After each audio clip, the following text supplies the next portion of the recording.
Well, hello, and welcome to Spindle City Straight Talk. I'm CJ. And I'm Chip. And boy, do we have a show today. Seems like we always have a show. And my partner here always tells me, you can't make this stuff up. You sure can't. It's one of the great things about living in Fall River. We never run out of material. I'll tell you, and last night's committee meetings were very interesting at the City Council.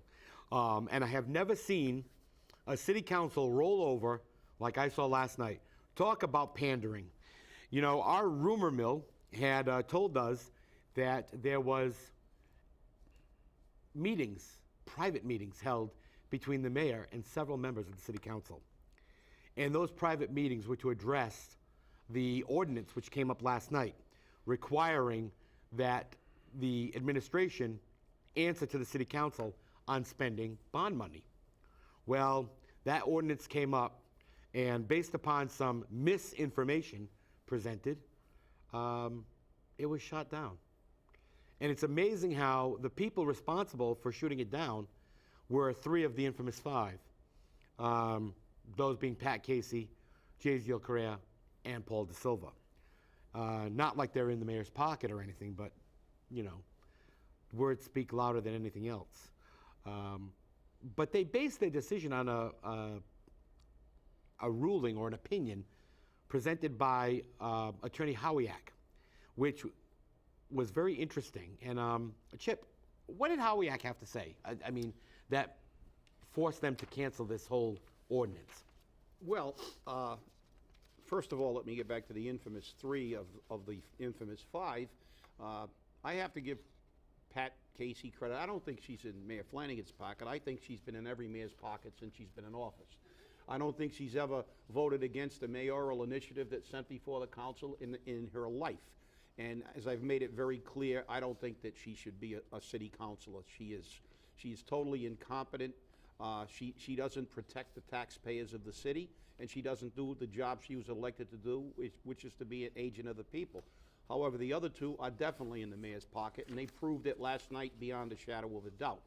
And they based it on an opinion from Assistant Corporation Counsel Howiak, which basically stipulates, and I have it in front of me, that I won't bore you with details. The council made three specific requests in their ordinance, and he said the first request, which was for information, was already contained in the charter, and the other two where he felt that the city was already in compliance with Mass General Law, Chapter 44, Section 20. So therefore, the ordinance wasn't necessary. The city council was looking for accountability by making the city be specific when they get bonds. We all know what happened with the last time, the last fiasco, when they went before the city council and said they were going to construct handicap bathrooms and work on some offices in the city hall, and we ended up with a $9,000 door in the law department and a $5,000 ceiling in the mayor's shower. And now the council is saying that although they were told that was going to be done, they rewrote it in a generic form, so it's legal. Well, it was illegal because they rewrote it, but it's not complying with the Constitution, which says they're supposed to be accountable to the people.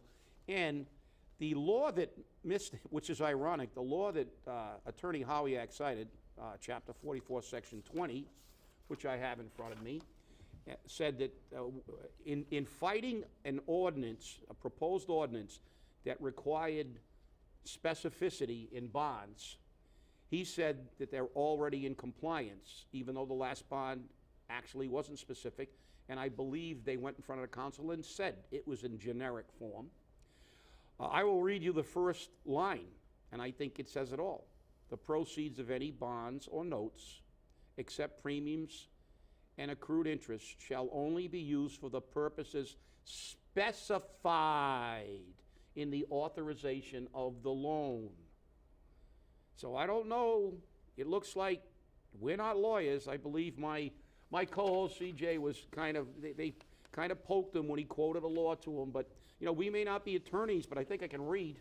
And the fact is, when the first sentence says that it can only be used for the purpose it was authorized for, an ordinance requiring specificity is not against this law, and they have proven in their actions they are not in compliance with the law. So let's face it, who is BSing who? You know, it's very interesting because as we know, and we see this regularly, the law office gives us regularly legal opinions, which don't ever seem to coincide with the law. But as the comment that was made to me yesterday by an unknown, I shouldn't say unknown, unnamed individual, who does he think he is, a lawyer? No, but I can read English. You know, I mean, it doesn't take that much to be able to read the law. And when you look at it and you say, you're giving me an opinion, or you're giving the city council an opinion, which is totally contrary to what the law is saying, where did you go to law school? You know, the Russian school of law, or as we like to put it, the Crayola school of law. It's very interesting to see how this administration, through its corporate counsel, is willing to not only step on your rights and walk all over them, but make sure that you pay for the right to be kicked and stepped on. And I think that's just wrong. The law specifically says that is for purposes specified in the authorization. And it was at the meetings in December, acting city administrator at that time Ken Pacheco, through other individuals, stated very clearly that our bonds are written generically. They're not written with specificity. And the reason for that is, if there's no specific reason for the bond, the money can be spent any way you look at it. Now, I have a problem with that. And the problem I have is this. If I go and buy a business, and John Smith is going to sell me his business for $500,000, and I go to the bank and tell them, I want $500,000. And they say, for what? I tell them, because I need $500,000. They tell me, no.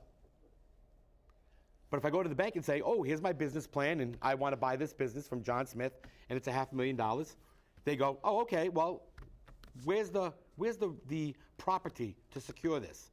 Where's the security in this?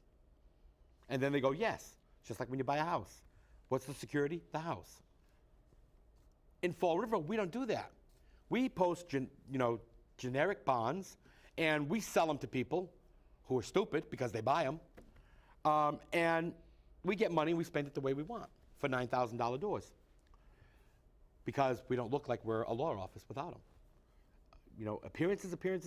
Well, I think here the actions are speaking much louder than the words of the law office. And they're speaking very clearly to me. They're speaking very clearly, I believe, to many people of Fall River. And I think it's scary that we're being walked on, stepped on, and told, well, you have to pay for it. It's amazing how this is happening to us, though. And, you know, the people are just rolling over and allowing it to happen. Well, I think they, they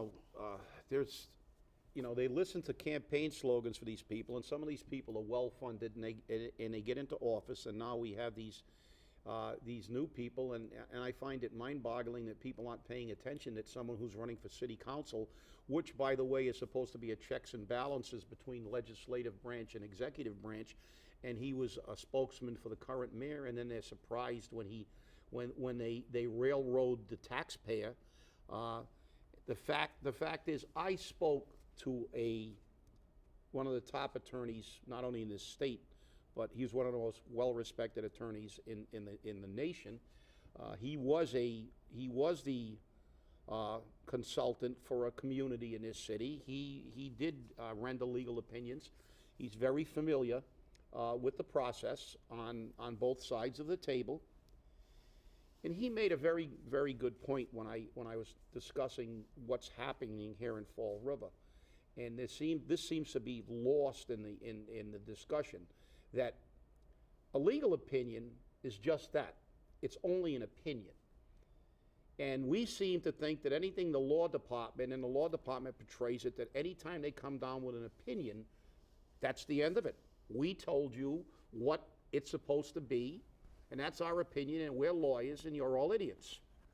Well, the fact is, this attorney, who is like, it would be like putting Pedro Martinez pitching against the Little League when he comes down here. The fact is, he made a very good statement. He said, "Listen," he said, "their opinion. They work in an office for the city of Fall River.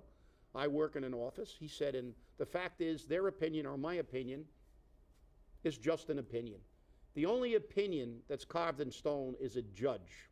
When the judge makes a ruling, then it's no longer an opinion." And the fact is, Fall River is now being run by a law department that's running roughshod over the rights of the public and the taxpayer. And they are blocking the process of accountability, and they're doing it by basically taking the position that, look, everybody else in this city is a dumbbell. And you people can't question us because we're all attorneys. Well, you know, that's baloney. And I can tell you that Spindle City Straight Talk is going to question it. We are going to draft a letter to the Attorney General. We are going to get 10 taxpayers to sign it. And we are going to demand that this process is being investigated and the fact that they're attempting to subvert the rights of the taxpayer, because the Massachusetts Constitution states clearly in Section 5 of the first part that all elected officials in all three branches of government are at all times accountable to the people. Accountable. And they are not being accountable. They're doing whatever the hell they want to do, and it's going to stop. Back to you, CJ. Hey, you know, you can't go wrong there. I mean, that's the law, and that's the way it is. And it was very interesting also because they don't like to hear it when we quote law to them. When we quote the law, they get all upset with us, you know, especially with you. You know, I'm waiting for the tomatoes to start coming out at you, you know, one of these days, because it gets to be very interesting. And speaking of laws, and case law especially, last night at that same ordinance meeting, they brought up the fact that our cab system here in Fall River, none of the cab companies have handicap accessible vans. Then it was found out that one actually does have a handicap accessible van, that being Town Taxi, and that they charge a $20 fee each way plus the meter for a wheelchair van. There's a problem with that. They brought it up at the ordinance meeting, and they kind of pussyfooted around on anything. Attorney John Mitchell, former Mayor Mitchell, represented Town Taxi, and they went over all of this. And I sat there and I said, wait a minute, this comes under the American with Disabilities Act. So of course, me being the person I am to just, you know, shove it in their face, I sat down, I was sitting down at the table and just keyed on my phone what I was looking for, and lo and behold, 28-page case law, 28 pages. Exactly what we're talking about. In the U.S. District Court of the Southern District of New York, Christopher Knoll, Simi Linton, United Spinal, a nonprofit organization, the Taxis for All campaign, a nonprofit organization, 504 Democratic Club, a nonprofit organization, and Disabled in Action, a nonprofit organization, against the New York City Taxi and Limousine Commission, a chartered mandated agency, and David Yaski in his official capacity as chairman and commissioner of the New York City Taxi and Limousine Commission. So this was filed by people representing disabled people, and it went through the whole thing. And you know what the funny part about it was? It didn't even have to go to trial. They got a summary judgment. Do you know what that means? That means right on its face, they were proven to be wrong. And just to give you the conclusion, it said, accordingly, the court should grant the plaintiff's partial motion for summary judgment with respect to the applicability of Title II of the American Disabilities Act to defendants' operations of New York City taxi cabs. And what they basically did in their judgment was say that to comply with Title II, the taxi cab companies have to provide handicap accessible vans. But in order to not put these companies out of business, they said that all new cabs, all new vehicles must be wheelchair accessible. So it gave them a little bit of time to bring their fleet of cabs up to date. Both cab companies are saying that if we do that, we're going to go bankrupt. It's the law. You want to be in business, that's the law. And sometimes you're looking at it that it may be difficult, but to turn a man or a woman who's in a wheelchair away and say, if you want us to use a handicapped van, you got to pay us $20 more. I think that's a little ridiculous. There's no compassion there. And Dan Rigo said, maybe, City Councilor Dan Rigo said, maybe I'd be lousy in business, but I think we need to have a little compassion for these people. But the funny thing was that corporate counsel for Town Taxi, Attorney Mitchell, turned around and told me that he had his clerk look for this and couldn't find this case law. And city's corporate counsel didn't present this to the ordinance committee, nor did anyone in the ordinance committee know it was there. And when I tried to bring it to the attention of the ordinance committee, I was kind of ignored. So I brought it directly over to Councilor Mike Mioza and Councilor Linda Pereira and showed it to them. And Mike Mioza wrote down the sightings and took care of it, and he started looking into it. And Linda Pereira turned around and said, this is challengeable. It's already been in the U.S. District Court. So the only place you can go from here is the U.S. District Court of Appeals and then to the Supreme Court. And this decision was rendered in 2011. I have serious doubts anyone's going to appeal it at this point, because I do believe their appeal time has long since stopped. It's failed. So when you present case law, they don't like it either. But we're showing you, and we're trying to show our city council that not everyone in Fall River is stupid. And I emailed this case law to every member of the city council, and I emailed it to both WSAR and the Herald News. I didn't hear anything about it in the Herald News, and I haven't heard anything about it on WSAR either. But it's going to be interesting to see, because they tabled this matter for more information. Well, now they have more information. I don't know what to tell you. I mean, all I can do is go in there with 28 pages and beat them over the head. But these are the things we have to talk to you about. We want to make sure that you know what's happening. We've said this on this show before, that we have to stand up for each other, because, first they came for the Jews, then they came for the Catholics, then they came for the gays, then they came for the blacks, then they came for me, and there was nobody left to speak up for me. Is that what we need? Is that what has to happen? I hope not. I mean, I don't know, Chip. It's really becoming disheartening to see where our city's going. You're right, because this is obviously a specific case, which really shows the overall problem we have. We have a total disregard for the taxpayer and people's plight, and the fact that they are having difficulty in paying bills.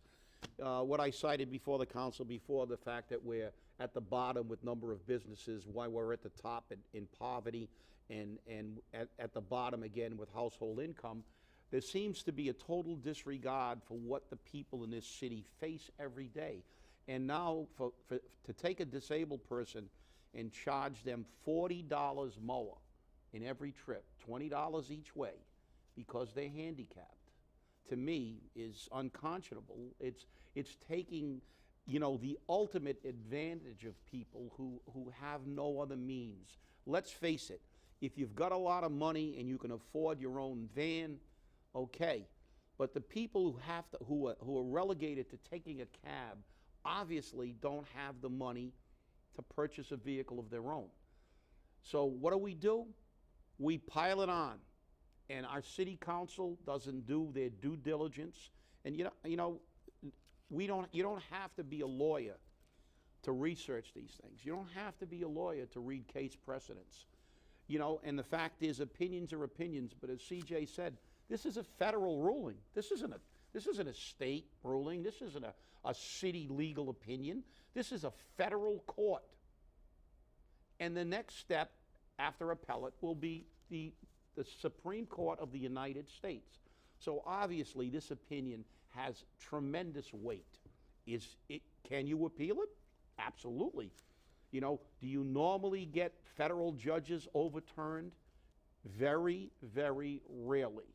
So the fact is that for the city council to not do their due diligence, to not research this, shows a lack of concern for the issues, and that lack of concern carries over to every single taxpayer when they railroad every single attempt to get accountability in this community, and it's appalling. Well, what scares me is the fact that it took me 30 seconds to bring this up on my cell phone. 30 seconds. It wasn't even that long. And I did that once before with you in the city council meeting, remember? Yes. They were talking about another issue, and boop, boop, boop, boop, boop, and there it is. Amazing. And that was on the Dominion case. Yeah. And everybody on the Dominion case said, oh, we have no idea what the ruling says. We have no idea what the judgment says. Get into the phone, I'm like, I got the judgment right here. How can they not know? And this is what we're told. And this is by corporate counsel. I don't know what the judgment says. But then again, we make deals. Our law department makes deals and we don't write anything down.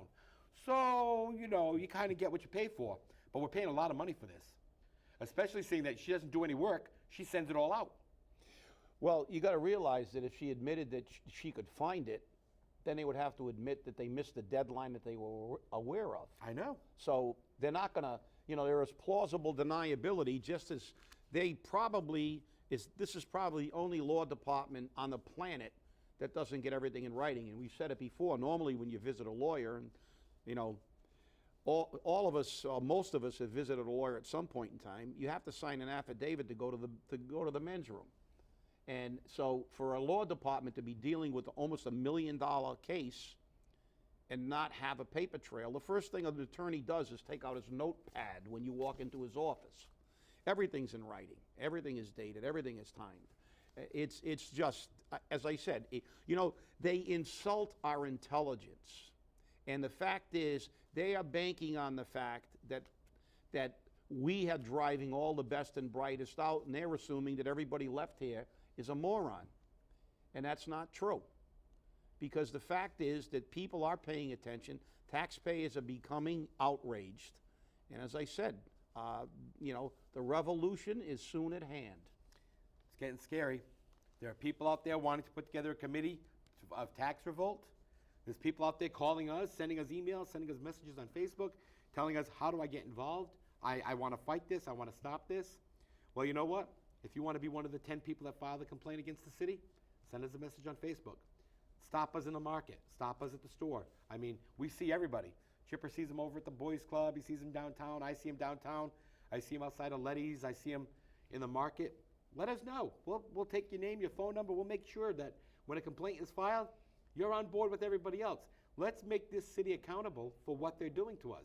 Because I'm telling you now, the tax collector's coming, and it's going to be like the old days. They're going to come and knock on the door, and they're going to take whatever they can. And they're not going to care, because if you can't pay it, they're going to take your house, which is being made very clear by some of the actions the city has taken in respects to unpaid taxes in the city, which I think they should have done a long time ago, and start collecting them. But let's not collect them by taking people's homes. Let's work with them. And it has been said, in all fairness, that the treasurer's office and the collector's office and the assessor's office are working with people who are delinquent on their taxes and their bills and working out payment programs. But somehow or another, people are being missed. And maybe that's because you don't know about it.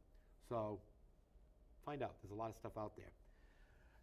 Well, it's about that time for commentary, and it's your week, sir. My week. Well, yes. Okay.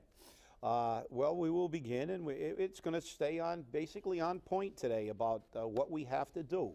And their forces are beginning to circle the wagons. They are not happy with the fact that we are watching them and other people are beginning to watch them. The city council, a segment of the city council is questioning how they're spending our money.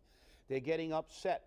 They're trying to create smoke screens, to the point where the mayor, after the last council meeting, when they were questioned on why they're spending so much on outside attorneys when we have a law department, went on a local radio station and complained that there was a conspiracy, that there were certain city councilors and private citizens, who shall remain nameless, but I'm sure that we are too, since we made presentations,